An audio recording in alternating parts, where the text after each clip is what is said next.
کہ گناہ کا ایک نقصان یہ ہے، گناہ کرنے کا ایک نقصان یہ ہے کہ گناہ کرتے کرتے وہی دل میں بس جاتا ہے،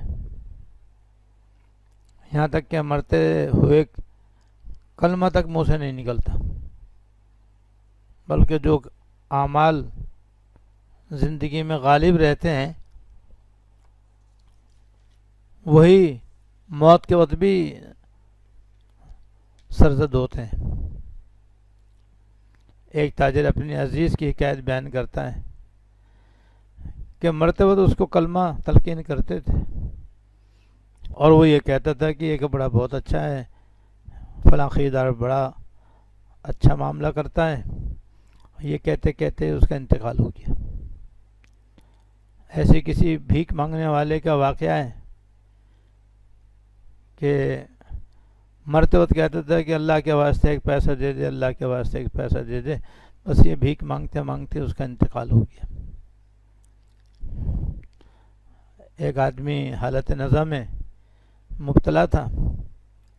لوگ اس کو دیکھ کر کلمہ پڑھنے لگے تاکہ وہ بھی کلمہ پڑھ لے، وہ کہنے لگا کہ ہائے میرے منہ سے تو کلمہ ہی نہیں نکل رہا۔ تو یہ بھی گناہوں کا ایک نقصان ہے کہ جو آدمی زندگی بھر گناہوں میں مبتلا رہتا ہے تو موت کو تو اس کے منہ سے کلمہ بھی نہیں نکلتا، اور کہنے کے باوجود بھی نہیں نکلتا۔ اور یہ تو ہمارے سامنے صرف اتنی سی بات ہوتی ہے کہ اس سے کلمہ نہیں کہا جا رہا، لیکن اس کے علاوہ اور کیا اس کے حالات ہوتے ہوں گے اور کیا اس کے اوپر گزرتی ہوگی، خدا کی پناہ۔ تو یہ بہت بڑا نقصان ہے جو حضرت نے اس فصل میں بیان فرمایا ہے، اور بالکل ایک حقیقت ہے، کیونکہ قاعدہ یہ ہے کہ جس حالت میں انسان کی جوانی اور موت سے پہلے کا زمانہ گزرتا ہے، موت کے وقت وہی کیفیت سامنے آتی ہے اور اسی حالت میں اس کا انتقال ہوتا ہے۔ عام قاعدہ ضابطہ اللہ تعالیٰ کا یہی ہے۔ لہذا جو شخص ساری زندگی گناہوں میں مبتلا رہا، ڈوبا رہا، فسق و فجور میں اس نے زندگی گزاری، تو اس کا انتقال بھی پھر ایسی ہی حالت میں ہوتا ہے۔ اور جس شخص نے ساری زندگی اللہ تعالیٰ کی عبادت میں، اس کی اطاعت میں، فرما برداری میں، تابع داری میں، اس کی یاد میں، اس کے ذکر میں گزاری، تو عام طور پر اس کا انتقال بھی اسی اچھی حالت میں ہوتا ہے۔ تو حضرت یہ فرما رہے ہیں کہ گناہوں کا ایک نقصان یہ ہے کہ اگر آدمی گناہوں سے توبہ نہیں کرتا ہے اور گناہوں سے نہیں بچتا ہے تو گناہ کرتے کرتے کرتے کرتے وہ گناہ ہی اس کے دل میں بس جاتا ہے، جسے کہتے ہیں اس کی طبیعت میں رچ بس جاتا ہے،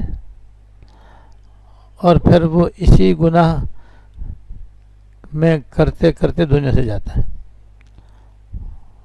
اور گناہ تو زندگی کسی حالت میں بھی کرنا اچھا نہیں ہے، سخت نقصان دہ ہے، اللہ تعالیٰ کی نافرمانی ہے۔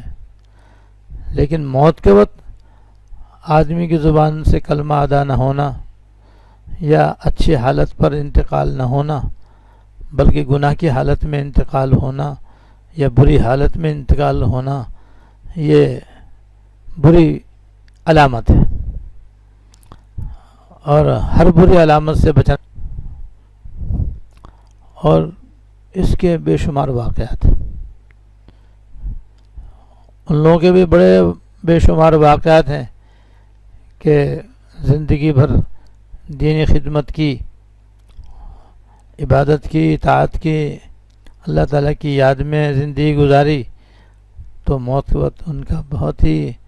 خوبصورت انتقال ہوا، اللہ تعالیٰ کی یاد میں انتقال ہوا، اللہ تعالیٰ کا نام لیتے ہوئے انتقال ہوا، اللہ تعالیٰ کا ذکر کرتے کرتے دنیا سے جانا ہوا۔ تو ان کی موت تو قابل رشک موت ہے۔